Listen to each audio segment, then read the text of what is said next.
Bismillahirrahmanirrahim. Assalamualaikum warahmatullahi wabarakatuh. Alhamdulillah wa syukru ala ni'amillah. Wassalatu wassalamu ala rasulillah amma ba'du. Alhamdulillah, pada kesempatan pagi hari ini kita bersama-sama kembali belajar, menuntut ilmu, mengupayakan tanggung jawab kita sebagai pelajar, mengupayakan tanggung jawab kita sebagai muslim, yang mana kewajiban kita adalah menuntut ilmu, mengamalkan dan membagikan kembali ilmu tersebut untuk dimanfaatkan seluas-luasnya bagi umat muslim. Insya Allah kita berdoa kepada Allah agar diberi kemudahan di dalam menggapainya, di dalam mengamalkannya, tentu di dalam men-sharing ilmu tersebut. Amin ya Allah ya Rabbal Alamin. Anak-anakku sekalian, pada kesempatan hari ini juga kita akan mengawali pembahasan pembelajaran pendidikan agama Islam dan budi pekerti ini mengenai bab menuntut ilmu, yakni pentingnya kita menuntut ilmu. Yang pertama-tama, marilah kita awali dengan membaca doa terlebih dahulu. Bismillahirrahmanirrahim.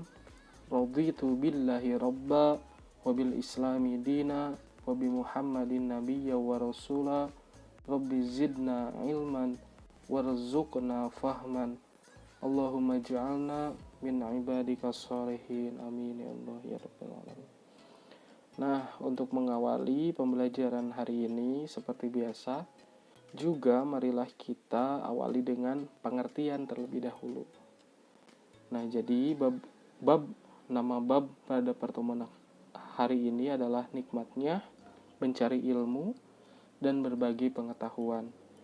Kita akan awali dengan pengertian, kemudian hukum, keutamaan dari menuntut ilmu, lalu kemudian dalil-dalil ayat Al-Quran dan hadis mengenai menuntut ilmu, lalu kemudian kita akan bedah kandungan ayat mengenai menuntut ilmu ini. Yang pertama yakni pengertian menuntut ilmu. Nah, jadi ilmu merupakan akar kata dari bahasa Arab, yakni kata alima ya'lamu ilman, yang berarti mengerti atau benar-benar memahami. Nah, sedangkan menurut istilah, ilmu merupakan ma'rifat atau pengetahuan sebagai lawan dari al-jahl atau ketidaktahuan ya, atau bodoh. Makanya di Islam, dalam sejarah Islam kita mengenal Abu Jahal, yakni orang yang bodoh gitu ya, atau tidak tahu atau tidak ingin tahu mengenai agama Islam itu sendiri. Nah, ilmu itu merupakan kumpulan dari pengetahuan yang tersistem menurut metode tertentu. Jadi apabila pengetahuan ini dan ilmu ini beda ya. Pengetahuan yakni sekedar tahu saja. Namun ilmu merupakan kumpulan dari pengetahuan yang tersistem menurut metode tertentu, yakni sudah diuji validitasnya oleh metode-metode tertentu. Nah, itu adalah ilmu dalam segi bahasa dan segi istilah. Yang utamanya adalah menuntut ilmu. Adapun menuntut ilmu merupakan usaha yang dilakukan secara sadar untuk memperoleh pengetahuan. Nah, jadi ilmu ini harus diusahakan ya, tidak akan tentu datang secara tiba-tiba gitu. Secara tiba-tiba kita langsung mendapatkan ilmu jadi pintar tanpa ada usaha. Ya, dan usahanya juga secara sadar, tidak ada paksaan dari orang lain. Kita ke sekolah berangkat tanpa ada paksaan dari orang tua, kita sadar bahwa kita ingin memiliki ilmu pengetahuan dengan tujuan untuk mengubah seseorang dari tidak tahu menjadi tahu. Nah, tentu kita menuntut ilmu asalnya kita tidak tahu teori A, sehingga kita tahu teori A tersebut. Sehingga dengan kita tahu tersebut dapat mengubah perilaku kita ke arah yang lebih baik. Nah, asalnya misalkan kita sebelumnya tidak tahu bahwa membohongi orang tua itu tidak baik. Setelah kita menuntut ilmu, kita menjadi tahu bahwa membohongi orang tua itu hal yang tidak baik, hingga perilaku kita berubah kepada hal yang lebih baik. Nah, sehingga diharapkan setelah ada usaha tersebut, seseorang memiliki kecakapan, bukan hanya intelektual saja, bukan hanya kita mengetahui saja, melainkan juga yang bersifat sosial dan religius. Jadi ada dampaknya terhadap sosial dan religius keagamaan kita. Karena pada dasarnya dengan memiliki ilmu itu harus menjadikan seseorang mendapatkan jalan untuk mendapatkan kebenaran. Maka kita bersekolah ini pada dasarnya harus dapat mengubah kita dari asalnya tidak tahu menjadi tahu, perilaku kita dari yang tidak baik menjadi baik, atau dari yang baik menjadi lebih baik, sehingga kita bukan hanya mengetahui apa itu teori tersebut, namun kita dapat mengubah diri kita sendiri menjadi baik secara sosial, kemasyarakatan maupun secara agama. Ini adalah hakikat dari menuntut ilmu gitu ya.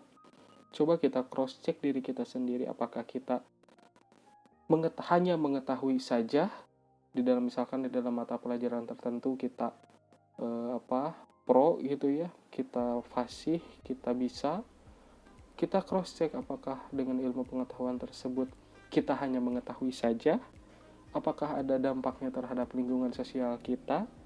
Sosial di sini bisa juga keluarga, dan juga apakah ada dampaknya terhadap sikap keagamaan kita atau pengalaman keagamaan.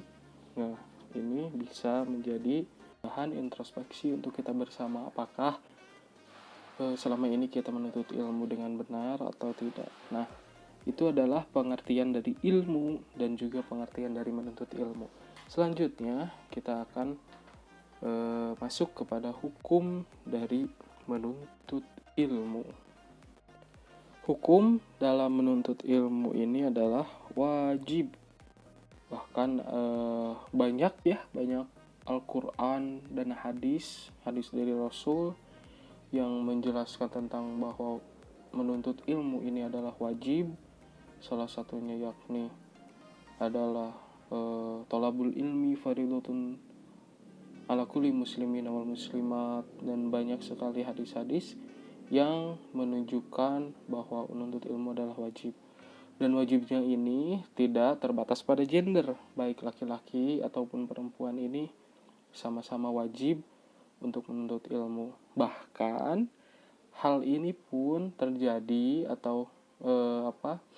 hal ini pun menjadi bahkan saking pentingnya ayat yang pertama turun yakni mengenai menuntut ilmu juga, seperti yakni ayat Al-Alaq ayat 1-5 itu adalah ayat yang pertama kali turun kepada Nabi Muhammad. Iqra, bacalah dengan menyebut nama Tuhanmu, yang berarti adalah perintah untuk membaca ya, atau belajar. Nah, tadi Bapak telah menyinggung bahwa laki-laki dan perempuan juga adalah wajib di dalam menuntut ilmu. Hal ini pun menjadi tanda bahwa di dalam Islam tidak ada kesenjangan antara pria dan wanita, bahwa Islam tidak membeda-bedakan hak dan kewajiban manusia ini hanya berdasarkan jenis kelamin. Walaupun memang ada beberapa kewajiban yang diperintahkan oleh Allah yang membedakan laki-laki dengan perempuan. Namun di dalam menuntut ilmu ini semua memiliki kewajiban dan hak yang sama antara laki-laki dan perempuan. Nah, jadi jelas ya bahwa menuntut ilmu ini merupakan hal yang wajib. Mengapa wajib? Coba kita bermain logikanya seperti ini ya. Kita merupakan khalifah di muka bumi ya, dan sebagai hamba dari Allah Subhanahu wa taala. Untuk menjadi hamba yang sukses ini, untuk menjadi seorang hamba yang beriman, ini, maka sudah tentu kita harus membutuhkan ilmu yang memadai.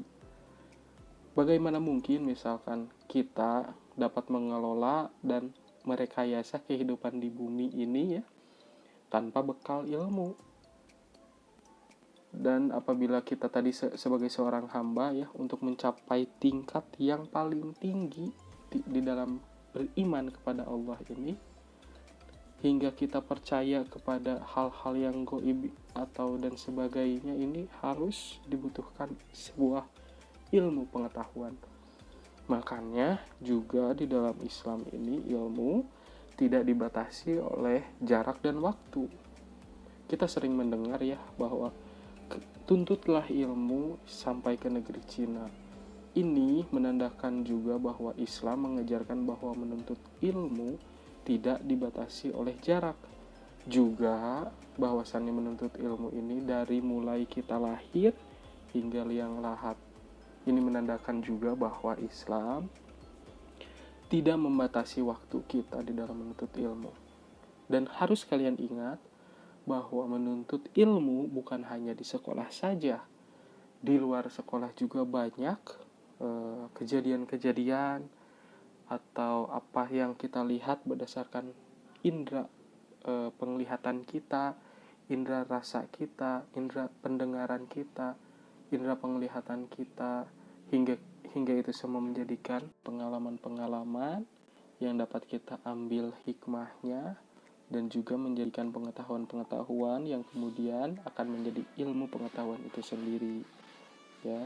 Jadi banyak sekali perkara-perkara atau permasalahan-permasalahan yang ada di lingkungan sekitar kita untuk jadikan kita bekal pelajaran untuk kita manfaatkan sehingga kita menjadi manusia yang berkualitas gitu.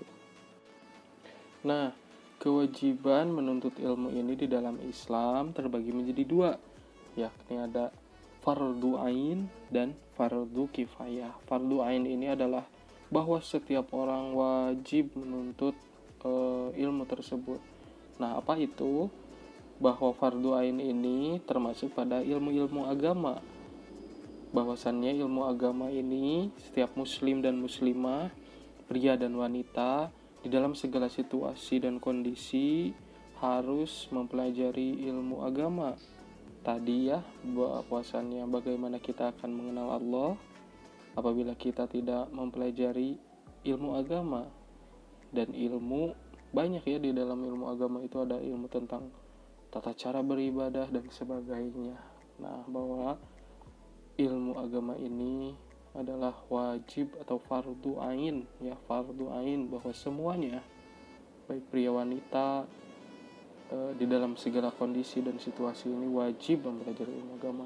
Dan yang kedua ada fardu ain. Fardu ain ini fardu kifayah. Fardu kifayah ini apabila ada di dalam satu kawasan tertentu, apabila ada yang telah mewakili, maka gugur kewajiban itu. Seperti ilmu kedokteran, perindustrian, ilmu falak, ilmu eksakta, dan sebagainya. Nah, tapi ilmu ini juga wajib harus dipelajari, yang harus ada ya di kalangan umat Islam. Tidak boleh kosong gitu ya, tidak boleh tidak ada. Nah, ini adalah hukum menuntut ilmu. Nah, sekarang kita masuk kepada keutamaan-keutamaan apabila kita menuntut ilmu ya. Jadi memang bahwasannya orang yang menuntut ilmu ini di dalam Islam sangat dispesialkan ya. Apalagi ia bisa mengamalkan ataupun mengajarkan ilmu tersebut. Ada beberapa keutamaan yang akan diberikan oleh Allah kepada orang yang sedang menuntut ilmu dengan derajat yang paling tinggi di sisi Allah. Berikut adalah keutamaan-keutamaan orang yang menuntut ilmu dan ia mengajarkan ilmu tersebut. Yang pertama yakni diberikan derajat yang tinggi di sisi Allah. Ini merupakan janji Allah tersebut ya. Janji dari Allah yang termaktub di dalam Al-Quran surat Al-Mujadilah ayat 11. A'udzubillahi minasyaitonirrajim. Bismillahirrahmanirrahim. Yarfa'illahu alladhina amanu minkum walladzina utul ilma darajat wallahu bima ta'maluna khabir. Sadaqallah. Yang artinya niscaya Allah akan mengangkat derajat orang-orang yang beriman di antaramu dan orang-orang yang diberi ilmu beberapa derajat. Nah, dan Allah Maha teliti apa yang kamu kerjakan. Janji Allah ini dapat kita lihat lah ya di sekeliling kita, bahwasannya para ulama, para asatid, para kiai, para habaib selalu dihargai, selalu dihormati oleh warga sekitarnya karena mereka semua ini diberi oleh Allah ilmu pengetahuan yang mana dengan ilmu pengetahuan tersebut dapat mengangkat derajat mereka baik di sisi Allah maupun di sisi manusia juga ya. Nah, ini adalah janji Allah yang pertama, bahwa keutamaan yang pertama apabila kita menuntut ilmu dan ingin mengamalkannya atau mengamalkan ilmu tersebut. Yang kedua pasti ya diberikan pahala yang besar nanti di hari kiamat berdasarkan hadis yang diriwayatkan oleh Anas bin Malik. Penuntut ilmu adalah penuntut rahmat, dan penuntut ilmu adalah pilar Islam dan akan diberikan pahalanya bersama para nabi. Nah, sangat besar sekali pahala orang yang menuntut ilmu. Dan juga yang ketiga yakni merupakan sedekah yang paling utama ya. Apabila kalian masih mengingat pada mata pelajaran PAI minggu yang lalu mengenai wakaf, bahwa ada 3 hal yang tidak akan terputus, yang mana hal tersebut adalah yang pertama adalah sedekah jariyah ya, yaitu wakaf tadi. Yang kedua yakni ilmu yang bermanfaat ya. Jadi misalkan kita membaca Al-Quran, mengamalkan, lalu mengajarkan bacaan Al-Quran tersebut kepada orang lain, kemudian orang lain tersebut membaca Quran dengan syariat bisa karena kita. Selama orang tersebut membaca Al-Quran, maka kita akan mendapatkan pahalanya, yakni ilmu yang bermanfaat. Dan doa anak soleh yang ketiganya. Jadi memang ilmu yang bermanfaat ini tidak akan terputus ganjarannya ya, dan juga merupakan sedekah yang paling utama. Dan yang keempat lebih utama daripada seorang yang ahli ibadah ya, di dalam hadis seorang alim, orang yang berilmu, yang dapat mengambil manfaat dari ilmunya tentunya, yang dapat mengamalkannya, memanfaatkannya, itu lebih baik dari 1000 orang ahli ibadah. Nah, yang selanjutnya yakni lebih utama dari sholat 1000 rakaat ya. Orang yang menuntut ilmu ini lebih utama dari sholat yang 1000 rakaat. Lalu kemudian diberikan pahala seperti pahala orang yang sedang berjihad di jalan Allah. Apabila kita berjihad, kita tahu ya, apabila orang yang berjihad apabila meninggal di dalam jihadnya itu adalah syahid. Ini pahalanya adalah pahala orang yang berilmu adalah orang yang sama seperti orang yang sedang berjihad.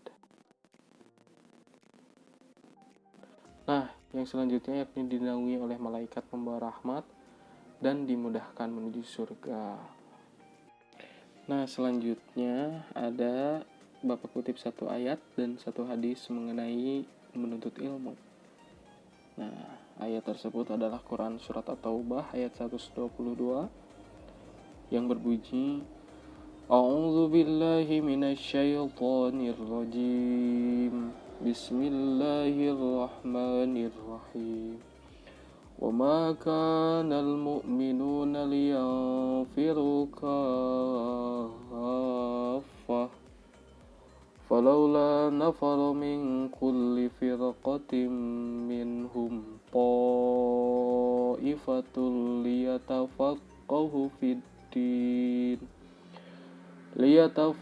yafqahu fid dini wa liyunziru qaumahum idza raja'u ilaihim la'allahum yahzarun. Subhanallah. Yang artinya, tidak sepatutnya bagi seorang mukmin atau bagi mukminin itu pergi semuanya ke medan perang. Mengapa tidak pergi dari tiap-tiap golongan di antara mereka beberapa orang untuk memperdalam pengetahuan mereka tentang agama dan untuk memberi peringatan kepada kaumnya apabila mereka telah kembali kepadanya, supaya mereka itu dapat menjaga dirinya. Dan yang kedua yakni hadis yang diriwayatkan oleh Ibnu Abdul Bar, yang artinya mencari ilmu itu wajib bagi setiap muslim. Dan sesungguhnya segala sesuatu hingga makhluk hidup di lautan memintakan ampun bagi orang yang menuntut ilmu. Kemudian yakni kandungan ayat dari Quran surat At-Taubah tadi, ayat 122 yang pertama. Ayat tersebut menerangkan bahwa tidak perlu untuk semua mukmin berangkat ke medan peperangan apabila hal tersebut dapat dilakukan oleh sebagian muslimin saja, dan sebagian yang lain tekun menuntut ilmu dan mendalami ilmu-ilmu agama Islam. Jadi di dalam kelompok muslim, ya tadi ada yang apabila zaman dulu ya masih zaman perang, itu sebagian perang dan sebagian lagi menuntut ilmu, ya mendalami ilmu-ilmu agama. Sebab orang yang berjuang di bidang pengetahuan ini juga tadi ya sama dengan jihad. Dan menurut pandangan Islam juga nilainya sama dengan orang yang berjuang di medan perang. Sebab tugas umat Islam adalah untuk mempelajari agamanya, mengamalkannya dengan baik, lalu kemudian menyampaikannya pengetahuan tersebut kepada yang belum mengetahuinya. Apabila umat Islam telah memahami ajaran agamanya, lalu mengerti seluruh hukum-hukumnya, tentu mereka dapat menjaga diri ya dari kesesatan dan kemaksiatan, serta Islam atau Muslim menjadi umat yang terbaik, yang insya Allah sejahtera di dunia dan di akhirat. Nah, oleh karena itu, ayat ini menetapkan bahwa fungsi ilmu adalah untuk mencerdaskan umat, ya ingat, untuk mencerdaskan umat, artinya kita harus mengamalkan terlebih dahulu, lalu kemudian membagikan kepada umat hingga umat ini cerdas. Maka tidak dibenarkan apabila ada orang Islam yang menuntut ilmu hanya untuk mengejar pangkat atau kedudukan atau keuntungan bagi pribadinya saja. Ya, ini adalah kandungan dari ayat At-Taubah ayat 122. Demikian yang dapat Bapak sampaikan. Demikian pula juga pada bab menuntut ilmu ini, mudah-mudahan ada manfaatnya. Mohon maaf atas segala kekurangan. Wallahul muwaffiq ila aqwamit thoriq. Wassalamualaikum warahmatullahi wabarakatuh.